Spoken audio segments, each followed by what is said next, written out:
In June 2022, the same ancient shipwreck that once transformed humanity's understanding of early technology revealed another quiet anomaly.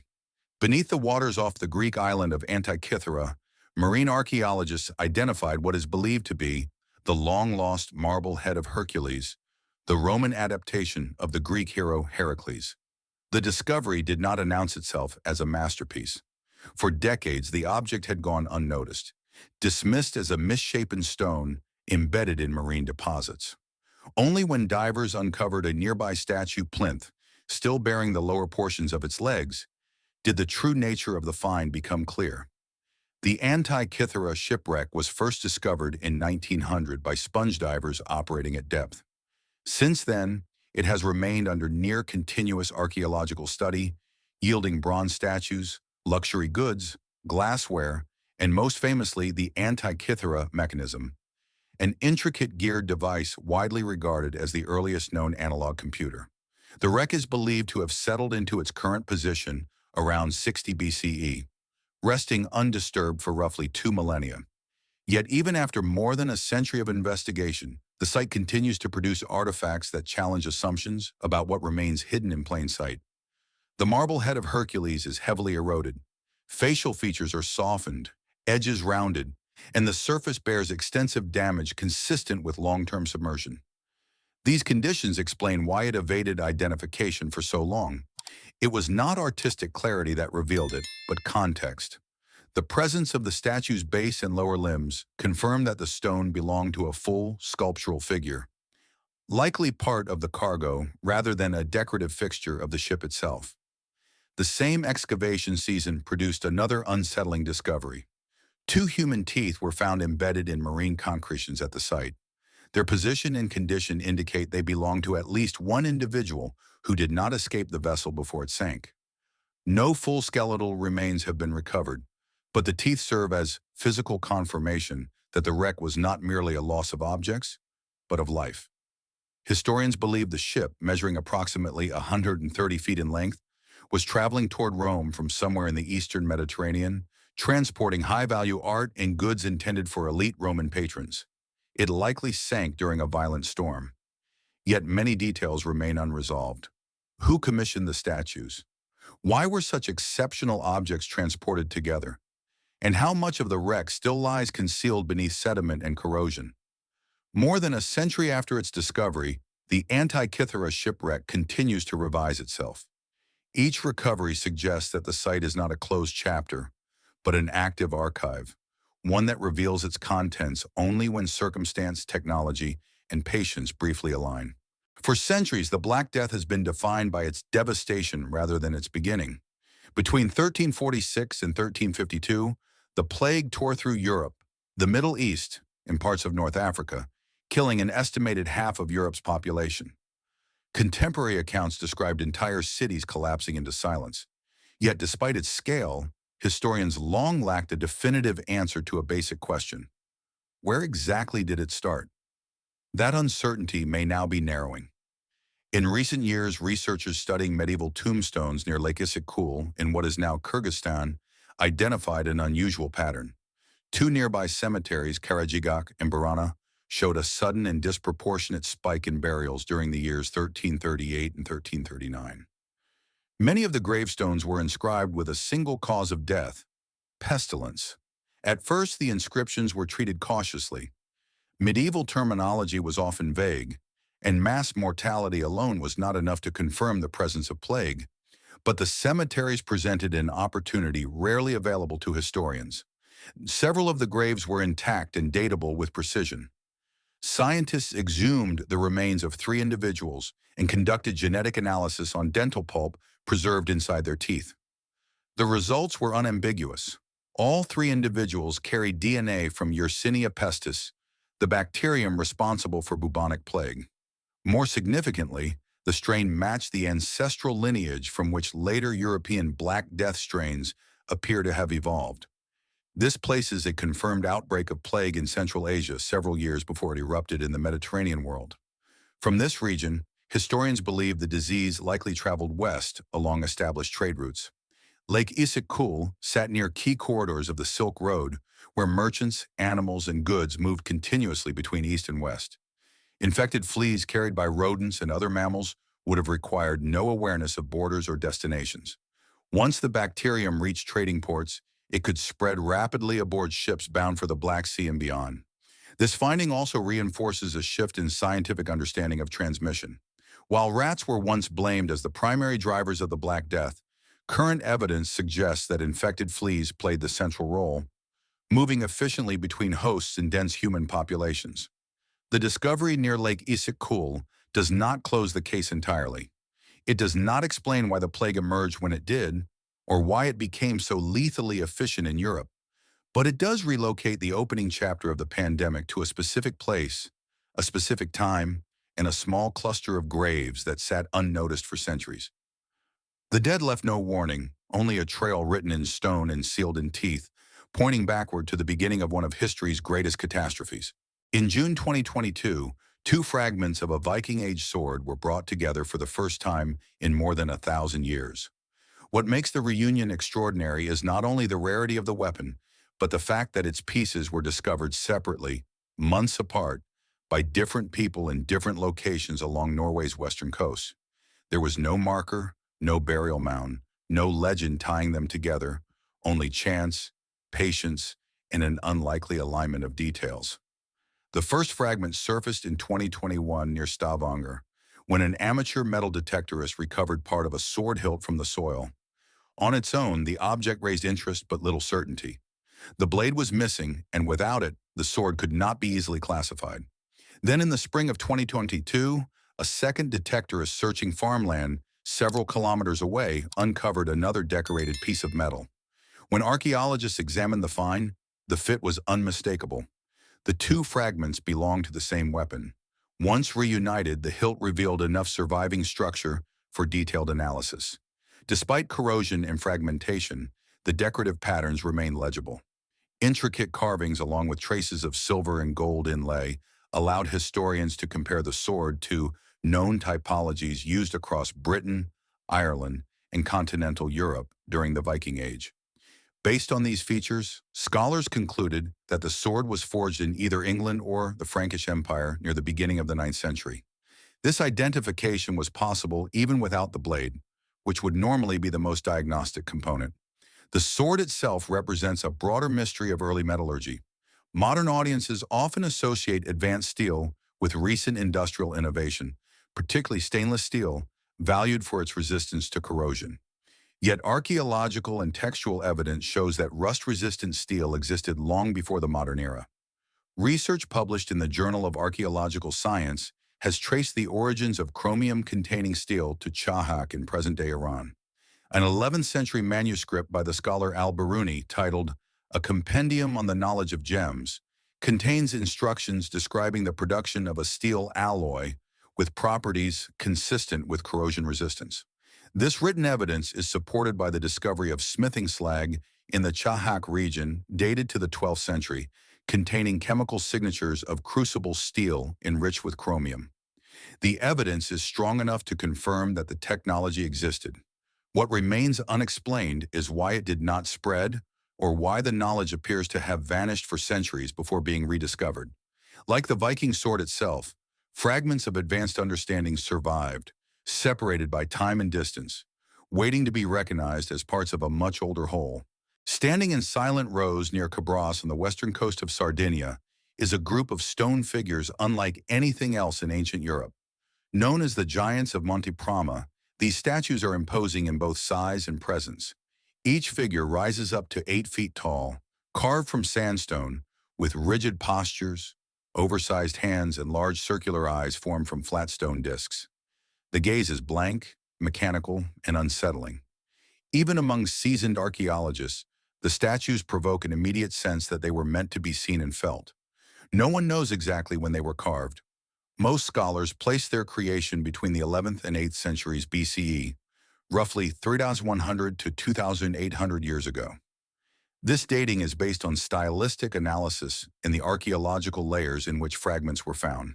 The statues are widely attributed to the Nuragic civilization, an ancient culture unique to Sardinia. The Nuragic people are best known for building thousands of stone towers called nuragi, but they left no written records. What survives of them comes almost entirely from architecture, tools, and burial contexts. The giants were first uncovered in 1974, not as intact monuments, but as thousands of broken fragments scattered near ancient tombs. Archaeologists spent decades cataloging and reconstructing the pieces, eventually revealing warriors, archers, and boxers, figures armed with shields, bows, and protective gear. Their scale alone sets them apart. At the time they were created, no other civilization in the Mediterranean is known to have produced freestanding stone statues of this size. The Nuragic civilization disappeared around the time Sardinia was absorbed into the Roman sphere roughly 2,200 years ago. Roman expansion erased much of Nuragic cultural identity, yet the statues were not destroyed. Whether they were already buried, forgotten, or intentionally preserved is unknown. The Romans left no clear explanation. The proximity of the statues to burial sites has led to one cautious hypothesis that the figures were intended to stand as guardians of the dead. However, no inscriptions or definitive evidence confirm this role. Their uniformity, scale, and deliberate placement suggest symbolic importance, but symbolism without context resists interpretation. What remains unexplained is why the Nuragic people undertook such an ambitious project at all. The giants required planning, skilled labor, and resources on a scale not otherwise evident in Nuragic art. They appear suddenly in the archaeological record, fully formed, and then vanish just as abruptly. No earlier prototypes have been found. No later examples followed. The giants of Monte Prama endure as monuments without a message, massive witnesses to a civilization that left behind stone eyes but no answers. In May 2022, while preparing defensive positions near the city of Odessa, Ukrainian soldiers encountered something no military briefing had prepared them for. As trenches were dug into the soil, the blades struck clay instead of earth. What emerged was not debris from modern conflict, but a cluster of ancient Greek amphorae, intact enough to be immediately recognizable. The discovery was accidental, unplanned, and made under circumstances in which archaeology had become a distant priority. The find was made by members of Ukraine's 126th Territorial Defense Brigade, who halted their work and alerted museum officials, rather than removing the objects themselves. Archaeologists from a nearby museum recovered the vessels and placed them into protective custody, where they are now preserved and displayed. Based on their form, material, and context, experts date the amphorae to approximately 2,500 years ago. At the time these vessels were produced, the region around modern Odessa was part of a network of ancient settlements along the northern Black Sea coast. The city was known in antiquity as Odessos, a Greek-founded port later incorporated into Roman trade systems. Amphorae were the primary transport containers of the ancient Mediterranean world, standardized for efficiency and designed to move goods across long distances by ship and cart. What the Odessa amphorae once contained remains unknown. No residue analysis has yet confirmed their contents, but historically such vessels were used to store and transport wine, olive oil, grain, dried fruits, and other commodities essential to trade in daily life. Their presence suggests commercial activity rather than ritual deposition. Though without inscriptions or accompanying structures, their original purpose cannot be determined with certainty. The circumstances of the discovery give it added weight. International cultural organizations have documented extensive damage to heritage sites across Ukraine during the ongoing conflict, with more than 120 sites of cultural significance reported as damaged or destroyed. The true number may be considerably higher as many regions remain inaccessible to survey. Against that backdrop, the safe recovery of intact artifacts is rare. The amphorae survived centuries of environmental change, urban development, and warfare, only to surface during one of the most turbulent periods in the region's modern history. Their reappearance is not mysterious in a supernatural sense, but it highlights an unresolved tension in archaeology. How much of the past remains buried beneath active human conflict, and how easily it can be lost again. For now, the vessels sit behind glass, removed from the trench that revealed them. They offer no explanation for how they were buried or why they remained undisturbed for so long. They simply exist as evidence that beneath the most immediate crisis, deeper histories persist, waiting for the moment when chance brings them back into view. Scattered across Costa Rica are thousands of nearly perfect stone spheres, so common that many now sit unnoticed in gardens, parks, and roadside displays. They are known as the Diki spheres, and despite their familiarity, they remain one of the least understood archaeological creations in the Americas. Their smooth curvature and precision suggest deliberate design, yet no written record explains who made them or why. The spheres are generally believed to be the work of indigenous peoples native to the region, most likely associated with cultures that lived in Costa Rica before European contact. However, there is no confirmed cultural continuity between those ancient groups and the modern populations living there today. This gap leaves open the possibility that the spheres were created by a society whose identity has been largely lost to time. The wider world first learned of the Dequy spheres in the 1930s, when workers from the United Fruit Company began uncovering them while clearing land for banana plantations. Many were displaced, damaged, or moved from their original locations before archaeologists could study them properly. As a result, much of their original context, how they were arranged, what structures surrounded them, or how they were used, has been permanently erased. The spheres vary greatly in size. Some are small enough to be carried by hand, while others weigh several tons and measure over 2 meters in diameter. Most are carved from local igneous rock, particularly gabbro. Archaeologists believe the spheres were produced by selecting naturally rounded boulders and refining them through repeated fracturing, grinding, and pecking, followed by polishing. No metal tools were available in the region at the time, making the level of symmetry even more striking. Dating the spheres has proven difficult based on associated materials and settlement patterns. Archaeologists estimate they were created sometime between the 8th and 16th centuries. This wide range reflects how little definitive evidence remains. There are no inscriptions, no clear tool marks tied to a specific period, and no surviving oral traditions that explain their purpose. The greatest mystery is not how they were made, but why. Some spheres appear to have been arranged in lines or groups suggesting intentional placement. Others were found near elite dwellings or ceremonial spaces. Beyond that, interpretations stop. There is no reliable evidence that they served astronomical, navigational, or calendrical functions, and archaeologists are careful not to assign meaning without proof. What can be said with certainty is that the spheres required time, coordination, and labor far beyond what was necessary for survival. They were important enough to justify that effort, yet the reason for their importance has not survived. The Dequy spheres endure as artifacts stripped of explanation, precise, deliberate, and silent. They remain visible reminders that significance does not always leave instructions behind. In southern Iraq, the ancient city of Ur has long been a focal point for archaeologists, and among its discoveries, few are as fragile and revealing as a 4,000-year-old boat unearthed in 2018.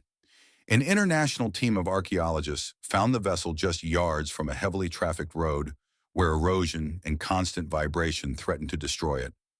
The timing of its recovery was critical. Had excavation been delayed by even a few months, the structure might have disintegrated entirely.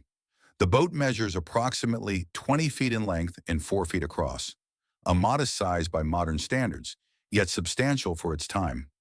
Its construction is unusual, reflecting both ingenuity and the materials available in ancient Mesopotamia. The hull consists of a mixture of palm leaves, reeds, and wood, all meticulously bound together. A layer of bitumen, a natural tar-like substance, was applied to waterproof and strengthen the vessel. The resulting combination produced a lightweight but surprisingly durable structure capable of carrying people and cargo across rivers and canals. Analysis of the design suggests the boat was intended primarily for trade rather than fishing. Its proportions and lack of specialized features such as nets or hooks indicate it would have been well suited for transporting goods between settlements along the waterways that crisscrossed southern Mesopotamia.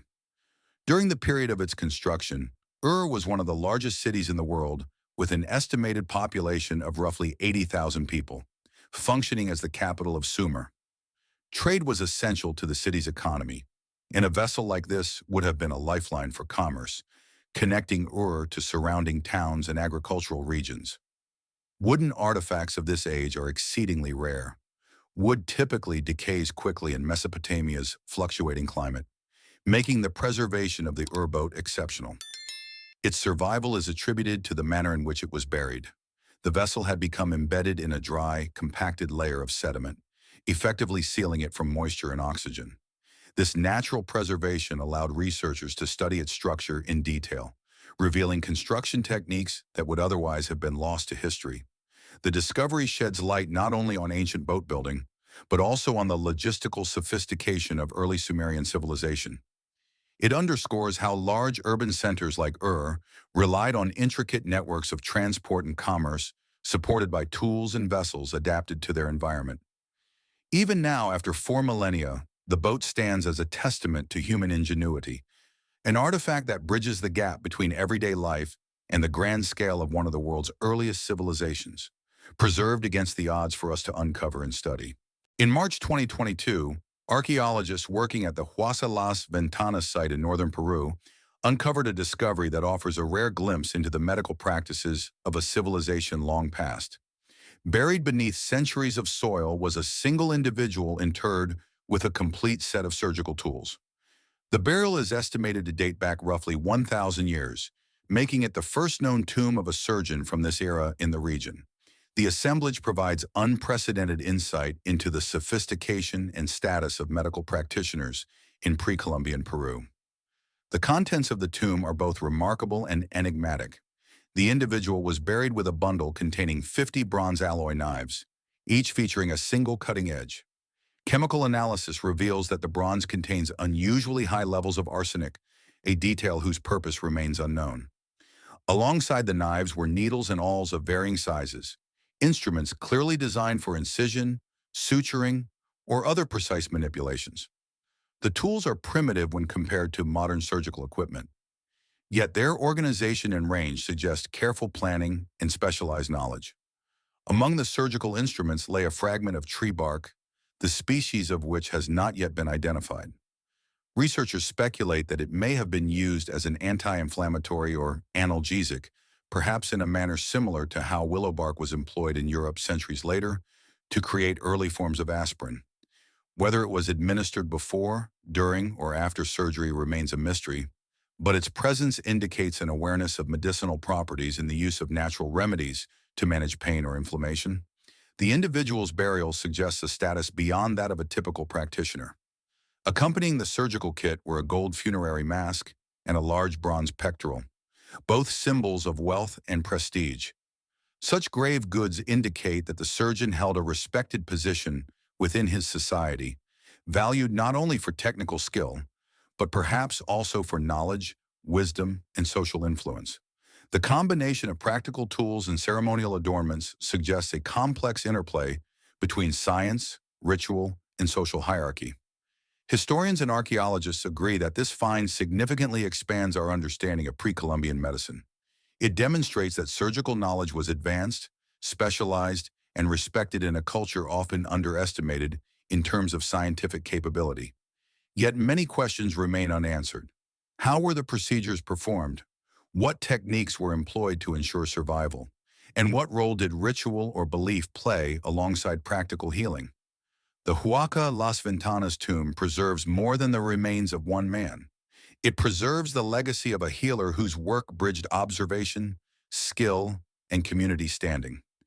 Even a millennium later, his tools speak of a culture that valued knowledge, precision, and care in ways we are only beginning to comprehend.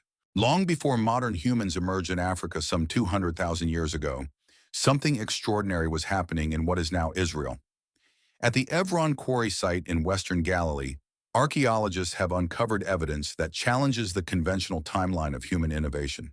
Stone tools and animal remains found at the site bear unmistakable traces of controlled fire use, dating back roughly 800,000 years.